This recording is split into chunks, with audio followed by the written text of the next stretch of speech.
Hi friends, welcome to cloud cravings. ఈరోజు మన క్లౌడ్ క్రేవింగ్స్లో చికెన్ బిర్యానీ ఆర్డర్ రిసీవ్ అయింది. దాన్ని మేము ఎలా ప్రిపేర్ చేసామో ప్రాసెస్ చూడండి. చాలా బాగుంటుంది, ఇంకా చాలా తేలిగ్గా ఉంటుంది. మంచి ఫ్లేవర్స్తో టేస్టీగా ఉంటుంది. అన్నం చూడండి ఎంత పొడి పొడిగా, చికెన్ ఎంత బాగా కుక్ అయ్యిందో. ఫస్ట్ బాస్మతి రైస్ని ఒక హాఫ్ అన్ అవర్ నానబెట్టుకోవాలి. ఒక గిన్నెలో కొద్దిగా ఆయిల్ వేసుకొని ఆనియన్స్ బ్రౌన్ అయ్యే వరకు ఫ్రై చేసుకోవాలి. తరువాత మళ్ళీ అదే ఆయిల్ని ఒక 2 టేబుల్ స్పూన్ వేరే గిన్నెలో వేసుకొని లవంగ, ఇలాచీ, పట్ట, బిర్యానీ ఆకు, సాజీరా హోల్ బిర్యానీ మసాలా వేసుకొని అందులో పచ్చిమిర్చి వేసుకొని బాగా కలుపుకోవాలి. ఇప్పుడు ఇందులో వాటర్ పోసుకొని ఆ వాటర్ మరిగే వరకు కుక్ చేసుకోవాలి. ఇంకోవైపు చికెన్ని బాగా వాష్ చేసుకొని దాంట్లో ఉప్పు, పసుపు, కారం, అల్లం వెల్లుల్లి, ధనియాల పొడి, గరం మసాలా, కస్తూరి మేతి, లెమన్, ఆయిల్ వేసుకొని బాగా మిక్స్ చేయాలి.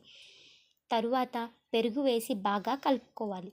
దీంతో కర్రీకి మంచి టేస్ట్ ఇంకా గ్రేవీ టెక్స్చర్ యాడ్ అవుతుంది. ఇప్పుడు కలుపుకున్న చికెన్ని కాసేపు మ్యారినేట్ అవ్వడానికి పెట్టేసి స్టవ్ మీద ఉన్న వాటర్ బాగా మరిగాక ముందే నానబెట్టిన బాస్మతి రైస్ని అందులో వేసి ఒక 70% కుక్ అయ్యే వరకు వెయిట్ చేయాలి. ఇప్పుడు ఇంకో గిన్నెలో బాగా కలుపుకొని మ్యారినేట్ అయిన చికెన్ని లేయర్గా వేసుకొని కొంచెం ఆయిల్, ఫ్రైడ్ ఆనియన్, కొత్తిమీర, పుదీనా వేసుకొని 70% కుక్ అయిన అన్నంని చికెన్ మీద మంచిగా లేయర్గా స్ప్రెడ్ చేస్తూ వేసుకోవాలి.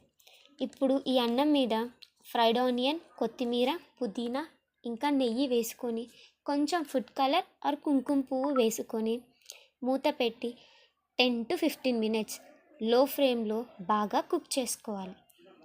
అంతేనండి, దీంతో యమ్మీగా టేస్టీగా ఉండే చికెన్ బిర్యానీ రెడీ అయిపోతుంది. ఇంకా నా ఆర్డర్స్ ప్యాక్ చేయడానికి టైం అవుతుంది. సబ్స్క్రైబ్ చేయడం మాత్రం మర్చిపోకండి.